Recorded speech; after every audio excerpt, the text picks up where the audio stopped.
ठीक है, तो पहले एक बार क्लास स्टार्ट करते हैं आज का टॉपिक, फिर उसके बाद चिराग आपके क्वेश्चन का आंसर दे दूंगी मैं।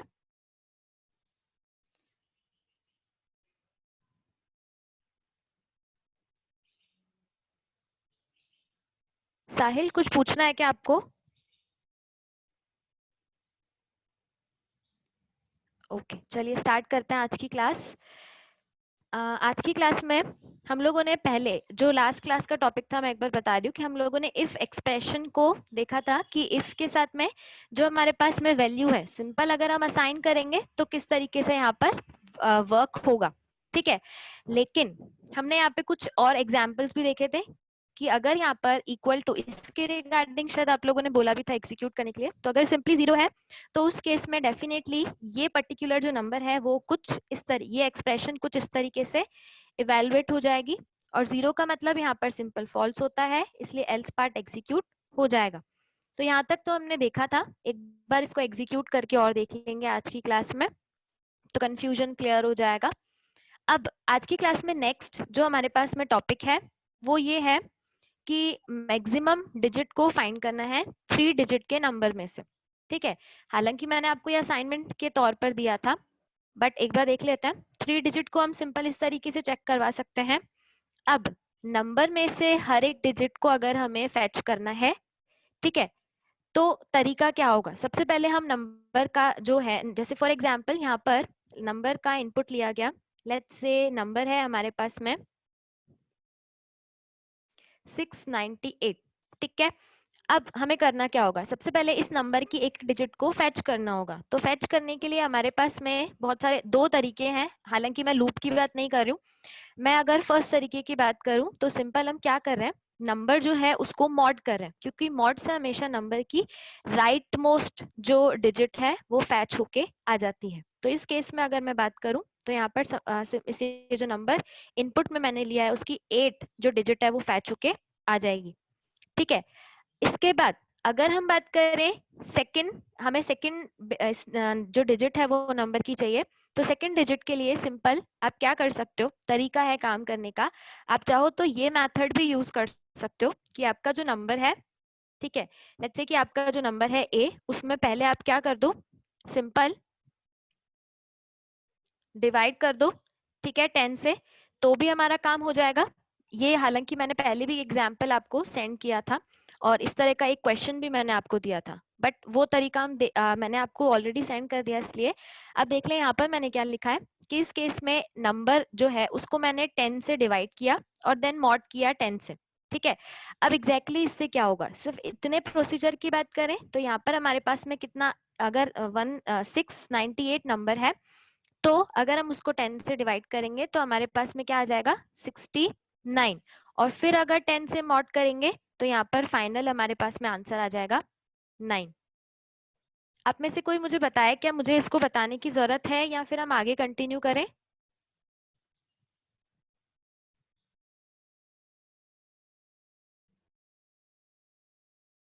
चलिए बता ही देती हूँ मैं, कोई आंसर नहीं है मेरे पास में। ठीक है, अब उसके बाद की अगर हम थर्ड डिजिट की बात करें तो थर्ड डिजिट के केस में यहाँ पर हम क्या करेंगे, थर्ड डिजिट यहाँ से राइट साइड से तो ये थर्ड डिजिट है, लेकिन एग्जैक्टली अगर नंबर की बात करें तो नंबर के लिए फर्स्ट डिजिट ही कहलाएगी।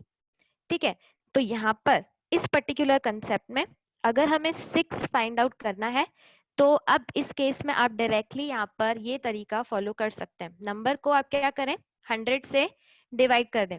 ठीक है, तो इससे क्या होगा आपके पास में, अभी मैं 3 डिजिट के नंबर की ही बात कर रही हूँ, तो जब आप 698 को 100 से डिवाइड करेंगे तो आपके पास में जो डिजिट है वो कौन सी आ जाएगी, 6, और हमें 6 ही चाहिए था यहाँ पर, तो इस केस में यहाँ पर स्टोर हो जाएगा हमारे पास में 6। ठीक है, अब तीनों डिजिट सेपरेट हो चुकी हैं। उसके बाद सबसे पहले मैंने क्या किया एग्जैक्टली जैसे कि अगर हम बात करें तो A1 में हमारे पास में ऑलरेडी स्टोर हो चुका है 8। ठीक है, A2 में हमारे पास में है 9 और A3 में हमारे पास में क्या है, 6। तो अब हम इनको कंपेयर कर रहे हैं, सबसे पहले मैं A1 को चेक कर रही हूँ कि A1 जो है वो इन दोनों में से किसी नंबर से बड़ा है क्या, अगर बड़ा है तो हम बोल रहे हैं कि मैक्सिमम A1 है। ठीक है, अगर A1 नहीं है तो हम सिंपली इन दोनों नंबर डिजिट्स को चेक कर रहे हैं। तो यहाँ पर मैंने यही कोड लिखा है। सबसे पहले मैंने A1 को चेक किया A2 के साथ में, अगर ये बड़ा है तो यहाँ पर इस एग्जाम्पल में मैंने इफ के अंदर एक और इफ स्टेटमेंट पुट किया है, और इसको हम सिंपली क्या कह सकते हैं, नेस्टिंग ऑफ इफ कंडीशन। ठीक है, हम सिंपली नेस्टिंग भी एक टॉपिक है हमारे पास में, तो नेस्टिंग कुछ इस तरीके से परफॉर्म हम कर सकते हैं। तो अगर 8 बड़ा है 9 से, तो यहाँ पर ये पर्टिकुलर जो ब्लॉक है वो एग्जीक्यूट हो जाएगा। इस जो हमने इनपुट लिया उसके केस में ऐसा नहीं है, हमारे पास में 8 बड़ा नहीं है 9 से, तो एल्स कंडीशन जो है वो एग्जीक्यूट हो जाएगी। फिर उस केस में हमने इस पर्टिकुलर, अब हम इन दोनों बिट्स को, इन दोनों डिजिट्स को ऑलरेडी चेक करवा चुके हैं, तो अब हम सिंपली किसको चेक करवा रहे हैं, A2 और A3 को। ठीक है, अब इसमें मैंने चेक करवाया कि अगर A2 बड़ा है किससे, A3 से, तो सिंपल मैक्सिमम नंबर हमारे पास में यहाँ पर क्या आ जाएगा, 9। ठीक है, लेकिन इस केस में अगर ये कंडीशन फॉल्स हो जाती तो फिर इसका एल्स पार्ट एग्जीक्यूट हो जाता। ठीक है, तो ये जो मैंने इनपुट लिया है उसके अकॉर्डिंग यहाँ पर जो आंसर है वो क्या आ जाएगा, 9। अब मैंने इसको ज्यादा डिटेल में डिस्कस नहीं किया है, लेकिन अगर किसी को कोई कंफ्यूजन है तो आप पूछ सकते हैं।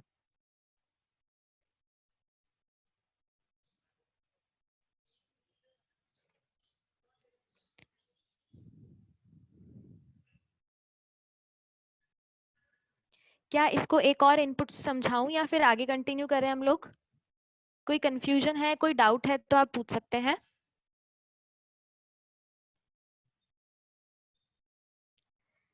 यस, अब उसके बाद हमने लास्ट क्लास में एक कंसेप्ट देखा था प्रोग्रामिंग कंस्ट्रक्ट का।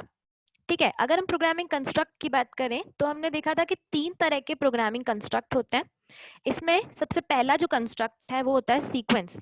ये बेसिकली प्रोग्रामिंग कंस्ट्रक्ट का सिंपल मीनिंग ये है कि जो हम प्रोग्राम बना रहे हैं उसमें इंस्ट्रक्शन को किस तरीके से लिख रहे हैं। ठीक है, उनके एग्जीक्यूशन का तरीका क्या है। कि अगर मैं बात करूं सीक्वेंस की, तो जैसे कि हमने सिंपल पहले प्रोग्राम सीखे थे विदाउट इफ और विदाउट लूप। ठीक है, तो जो स्टेटमेंट है वो वन बाय वन एग्जीक्यूट होंगे, यानी कि वहां पर हमने किसी भी एक स्टेटमेंट को स्किप नहीं किया किसी भी केस में, क्योंकि वहां कोई कंडीशन, कोई लूप या कोई गो टू स्टेटमेंट नहीं थे जो हमने प्रीवियस क्लासेस में देखे थे। ठीक है, तो प्रोग्राम वन बाय वन करके एग्जीक्यूट होगा, कहीं पर भी कोई भी स्टेटमेंट जंप नहीं होगा, या कोई लूप या कोई आइट्रेशन बार बार वर्क नहीं करेगी। तो इस तरह के प्रोग्रामिंग कंस्ट्रक्ट को हम सीक्वेंस कहते हैं, इसको हम सीक्वेंशियल भी कह सकते हैं। नेक्स्ट होता है हमारे पास में सिलेक्शन। सिलेक्शन के केस में ये कुछ सेक्शंस होते हैं, इसमें हमने स्विच केस ऑलरेडी डिस्कस कर लिया है, बाकी सारे केसेस भी हमने वन बाय वन देखे हैं, और नेस्टेड इफ हमने आज डिस्कस किया है। और सिलेक्शन प्रोग्रामिंग कंस्ट्रक्ट जहां पर हमारे पास में जो कंडीशंस हैं, ठीक है, उनको उनके बेसिस पर डिसीजन लिया जाएगा कि जो कंडीशन ट्रू है उसके अकॉर्डिंग रिजल्ट डिस्प्ले होगा। ठीक है, जैसे कि ये आप लोगों ने फ्लो चार्ट के थ्रू भी बहुत अच्छे से समझा होगा कि अगर ट्रू कंडीशन है, ये बेसिकली कंडीशन को डिपिक्ट कर रहा है, शो कर रहा है। कंडीशन ट्रू है तो ट्रू पार्ट एग्जीक्यूट हो जाएगा, और अगर फॉल्स है तो फॉल्स पार्ट एग्जीक्यूट हो जाएगा। ठीक है, इसके अलावा जो हमारे पास में एक और प्रोग्रामिंग कंस्ट्रक्ट होता है जिसको कि हम आइटरेशन या रिपीटेशन, अगर हमें प्रोग्राम में कुछ पर्टिकुलर कंसेप्ट को क्या करना है, रिपीट करना है बार बार। ठीक है, तो उस केस में हम जो प्रोग्रामिंग कंस्ट्रक्ट यूज करेंगे,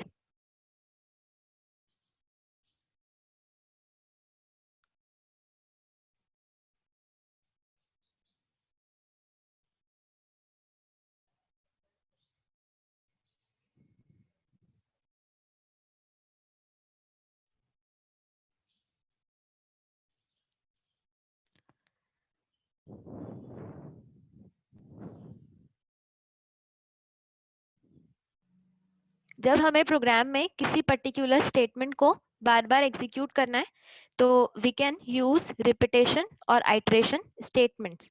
ठीक है, 3 तरह के लूप हमारे पास में होते हैं, while loop, do while loop और सिंपल फॉर लूप। ठीक है, तो आज की क्लास में हम लूप डिस्कस करने वाले हैं, प्लस यहाँ पर एक और कंसेप्ट भी मैंने पुट किया है कि लूप को कंट्रोल कैसे कर सकते हैं। तो अगर हमें सिंपल लूप को कंट्रोल करना है तो हम ब्रेक और कंटिन्यू स्टेटमेंट यूज कर सकते हैं। ब्रेक स्टेटमेंट हमने सिंपल स्विच के साथ में भी देखा था। ठीक है, तो आज की क्लास और जंपिंग स्टेटमेंट होता है हमारे पास में गो टू। ठीक है, तो आज की क्लास में हम लूप डिस्कस करने वाले हैं। तो स्टार्ट करते हैं लूप को। लूप को भी हम सिंपल दो कैटेगरीज में डिवाइड कर सकते हैं। एक होता है हमारे पास में यस, ये जो क्या प्रॉब्लम हो गई, कुछ कंफ्यूजन है क्या?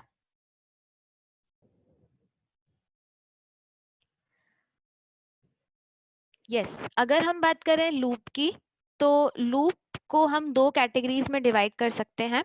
एक है हमारे पास में प्री टेस्टेड और पोस्ट टेस्टेड। हम अभी यहाँ पर वही कंसेप्ट देख रहे हैं जो हम सी में ऑलरेडी टर्म्स पढ़ चुके हैं। मैंने कुछ नया नहीं बताया अभी तक यहाँ पर। और इसके अलावा अगर हम बात करें इन दोनों टर्म्स के अलावा, प्री टेस्टेड और पोस्ट टेस्टेड के अलावा दो टर्म्स हमारे पास में और भी होती हैं।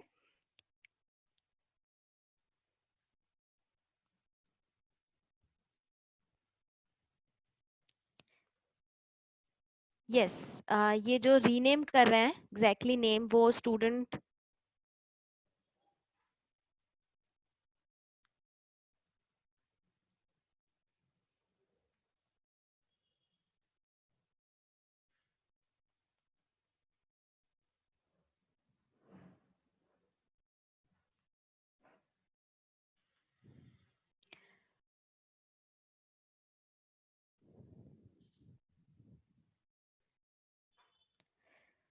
तो यहाँ पर हम डिस्कस कर रहे थे लूप, वापस से कंटिन्यू कर रहे हैं। ठीक है, तो अगर हम बात करें लूप की, तो बेसिकली लूप में हमारे पास में कुछ सेक्शन है। ठीक है, अब कैसे क्या सेक्शन है उनको देखते हैं। यहाँ पर सबसे पहले मैंने जो प्रोग्राम यहाँ पर डिस्प्ले किया है, ठीक है, व्हाइल लूप का एग्जाम्पल है। इस एग्जाम्पल में यहाँ पर मैंने क्या किया है, सबसे पहले मुझे इन स्टेटमेंट्स को 5 टाइम्स रिपीट करना है। तो हमने यहाँ पर क्या यूज किया, लूप। ठीक है, तो लूप हमारे पास में तीन अलग अलग लूप से अभी हमने देखे, तो उसमें सबसे पहला एग्जाम्पल मैंने यहाँ पर व्हाइल लूप का पुट किया है। अब व्हाइल लूप के केस में अगर हम किसी भी लूप की बात करें, तो ये सिंपल उस पर्टिकुलर लूप के कुछ पार्ट्स होते हैं। सबसे पहले कि जो पर्टिकुलर लूप को कंट्रोल करेगा वेरिएबल, ठीक है, जिसको कि हम काउंटर वेरिएबल भी बोल सकते हैं, वो हमारे पास में एक सिंपल वेरिएबल रहेगा। वो पर्टिकुलर वेरिएबल करेगा क्या, लूप को आगे प्रोसीड करने का काम करेगा। जैसे इस एग्जांपल में मैंने यहाँ पर सिंपल एक आई वेरिएबल को पुट किया है जिसकी वैल्यू 1 है। अब ये पर्टिकुलर जो वेरिएबल है वो लूप को आगे प्रोसीड करने का काम करेगा। तो सबसे पहले अगर हम स्टेटमेंट की बात करें, तो ये कंडीशन अगर ट्रू है तो ये पर्टिकुलर जो स्टेटमेंट्स हैं वो एग्जीक्यूट होंगे। लेकिन अगर ये कंडीशन यहाँ पर फॉल्स होती तो ये पार्ट एग्जीक्यूट नहीं होता लूप का। तो पहला पार्ट तो हो गया लूप का इनिशियलाइजेशन, यानी कि हमने लूप काउंटर वेरिएबल जो कि लूप को आगे प्रोसीड करेगा उसकी वैल्यू को 1 से इनिशियलाइज किया। ठीक है, देन लूप के अंदर एंटर करने के लिए सबसे पहले कंडीशन चेक होगी, तो सेकंड पार्ट इसका कंडीशन चेकिंग पार्ट हो गया। उसके बाद में नेक्स्ट पार्ट इंक्रीमेंट या डिक्रीमेंट पार्ट। ठीक है, और उससे भी पहले हमारे पास में जो पर्टिकुलर लूप है उसका कोड ब्लॉक हो गया। ठीक है, तो ये तो लूप का कोड ब्लॉक हो गया। और इसके बाद मैंने यहाँ पर पुट किया है लूप का इंक्रीमेंट या डिक्रीमेंट पार्ट। ठीक है, तो अगर इस लूप के सिंपल एग्जीक्यूशन की बात करें,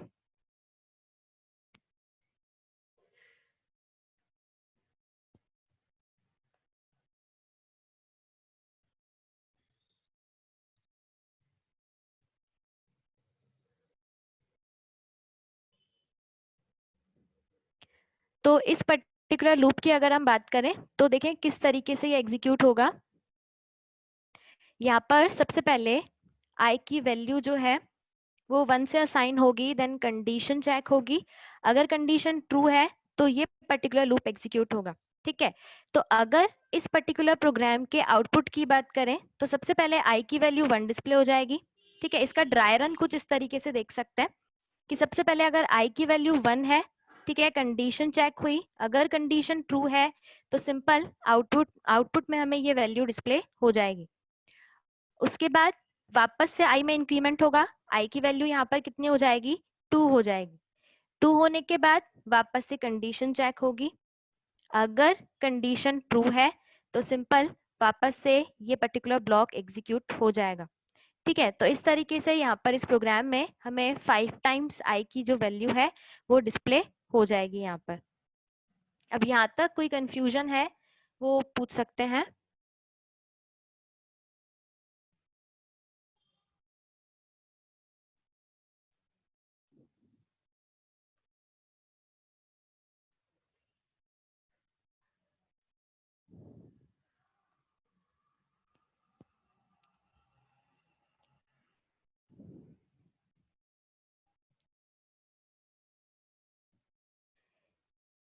नेक्स्ट जो हमारे पास में एग्जाम्पल है वो है फॉर लूप का। ठीक है, तो अगर हम फॉर लूप की बात करें तो वो किस तरीके से एग्जीक्यूट होगा एक बार देख लेते हैं। फॉर लूप के केस में जो हमारे पास में लूप के 3 पार्ट हैं उनको हम कलेक्टिवली इस तरीके से यहाँ पर पुट करते हैं। ठीक है, हर पार्ट के बाद हम सेमीकोलन जो है वो पुट करते हैं। तो इस एग्जाम्पल के अकॉर्डिंग मैंने यहाँ पर यूजर से एक नंबर का इनपुट लिया है। ठीक है, नंबर का इनपुट लेने के बाद उस नंबर को 5 टाइम्स क्या किया है, प्रिंट करवाया। लेट्स से कि यूजर ने यहाँ पर इनपुट दिया 30। ठीक है, तो ये पर्टिकुलर जो लूप है वो 5 टाइम चलेगा और 30 की जो वैल्यू है वो यहाँ पर क्या हो जाएगी, डिस्प्ले हो जाएगी।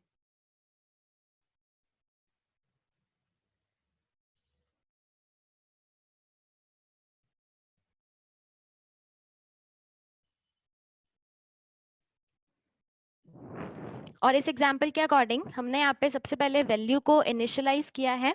ठीक है, इनिशियलाइज करने के बाद यहाँ पर सेकेंड टाइम मैंने यहाँ पे कंडीशन चेकिंग पार्ट को पुट किया है और देन यहाँ पर लूप का इंक्रीमेंट पार्ट। ठीक है, अब अगर कुछ कंफ्यूजन,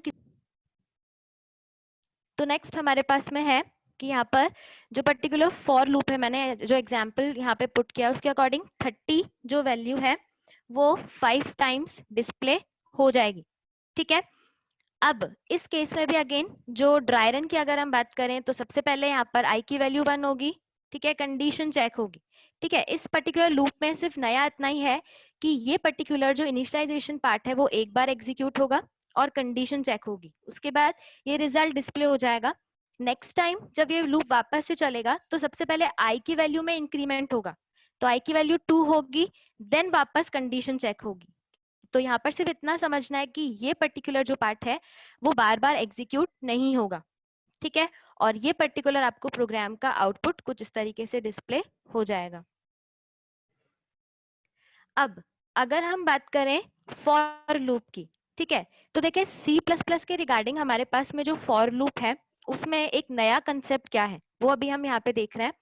उस नए कंसेप्ट में अगर हम बात करें तो हम पर्टिकुलर लूप में भी किसी वेरिएबल को क्या कर सकते हैं, लूप को यहाँ पर क्या, उस पर्टिकुलर लूप में हम यहाँ पर वेरिएबल को क्या कर सकते हैं, क्रिएट कर सकते हैं। ठीक है, और उसमें वैल्यू भी इनिशियलाइज कर सकते हैं। तो देखिए मैंने यहाँ पर इस पर्टिकुलर लूप के केस में जो सबसे पहले आई वेरिएबल है, ठीक है, उसको डिक्लेयर किया है और उसमें वैल्यू भी असाइन की है। ठीक है, अभी तक हमने देखा था कि हम पर्टिकुलर लूप कंट्रोल वेरिएबल को लूप के बाहर पुट करते हैं, लेकिन सी प्लस प्लस में हम ये तरीका भी फॉलो कर सकते हैं कि जो हमारा लूप कंट्रोल वेरिएबल है, ठीक है, उसको हमने लूप की बाउंड्रीज यानी कि इस तरीके से हमने उसको डिक्लेयर भी किया और इनिशलाइज भी किया, बाकी एग्जीक्यूशन का तरीका सेम ही है। प्लस इस पर्टिकुलर वेरिएबल को अगर आप लूप के बाहर यूज करना चाहें, ठीक है, ये पर्टिकुलर वेरिएबल लूप के अंदर नहीं बनाया गया है, तो इस पर्टिकुलर वेरिएबल को अगर आप लूप के बाहर एक्सेस करना चाहें, डिस्प्ले करवाना चाहें, तो सिंपली यहाँ पर वैल्यू डिस्प्ले हो जाएगी। ठीक है, लेट्स से कि ये पर्टिकुलर लूप कितनी बार चलेगा, 5 टाइम्स। ठीक है, 5 टाइम्स चलने के बाद अगर हम बात करें इस पर्टिकुलर लूप के एंडिंग कंडीशन की, तो एंडिंग कंडीशन क्या होगी, यहाँ पर ये कुछ इस तरीके से हो जाएगा। अगर ये कंडीशन कुछ इस तरीके से होगी यानी कि फॉल्स हो गई, तो क्या होगा, ये लूप टर्मिनेट हो जाएगा और टर्मिनेट होने के बाद यहाँ पर जो हमारे पास में लूप है, ठीक है, उसका जो मतलब ये पर्टिकुलर लूप यहाँ पर ओवर हो जाएगा और उसके बाद ये स्टेटमेंट हमें विजिबल हो जाएगा कि after loop value of I is I. ठीक है, तो इस केस में आई की वैल्यू क्या हो चुकी होगी, 6। तो यहाँ पर i की वैल्यू 6 डिस्प्ले हो गई।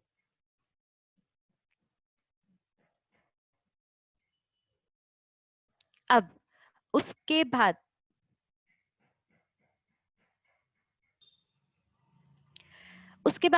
यहाँ पर मैंने नेक्स्ट जो लूप का एग्जाम्पल पुट किया है उसमें सिंपल मैंने यहाँ पे एक मैसेज डिस्प्ले करवाया है। मैं इस एग्जाम्पल में ये डिस्प्ले शो करवा रही हूँ कि यूजर एक नंबर का इनपुट देगा, ठीक है, और वो लूप पर्टिकुलर उतने ही टाइम्स यहाँ पर क्या होगा, कंटिन्यू चलेगा। तो लेट्स से यूजर यहाँ पर लूप को कंट्रोल करने के लिए एक लिमिट दे रहा है। लेट्स से कि यूजर ने बोला कि उसको 3 टाइम्स ये लूप कंटिन्यू करना है। तो इससे होगा क्या, ठीक है, जैसे हमने यहाँ पर लिमिट एक मैसेज दिया और इनपुट लिया, तो लेट्स से यूजर ने यहाँ पर इनपुट में दिया 3, ठीक है। अब अगर 3 इनपुट दिया तो सिंपल ये जो पर्टिकुलर लूप है वो 1 टू कितने टाइम्स चलेगा, 3 टाइम्स, ठीक है। और 3 बार यहाँ पर जो आई है, ठीक है, उसकी वैल्यू यहाँ पर सिंपल डिस्प्ले हो जाएगी। यानी कि अगर इस पर्टिकुलर प्रोग्राम के एग्जीक्यूशन की बात करें, अगर आप लूप को अगर हम लूप की बात करें तो लूप के केस में हमारे पास में क्या कंसेप्ट आता है कि लूप का ड्राई रन किस तरीके से परफॉर्म किया जाता है, ठीक है। अगर आपको लूप का एक बार कंसेप्ट समझ आ गया कि किस तरीके से एग्जीक्यूट हो रहा है, तो ये समझ आएगा कि लूप कब किस टाइम पर आपको यूज करना है। कई बार ये कंफ्यूजन रह जाता है कि कब लूप यूज करना है कब नहीं।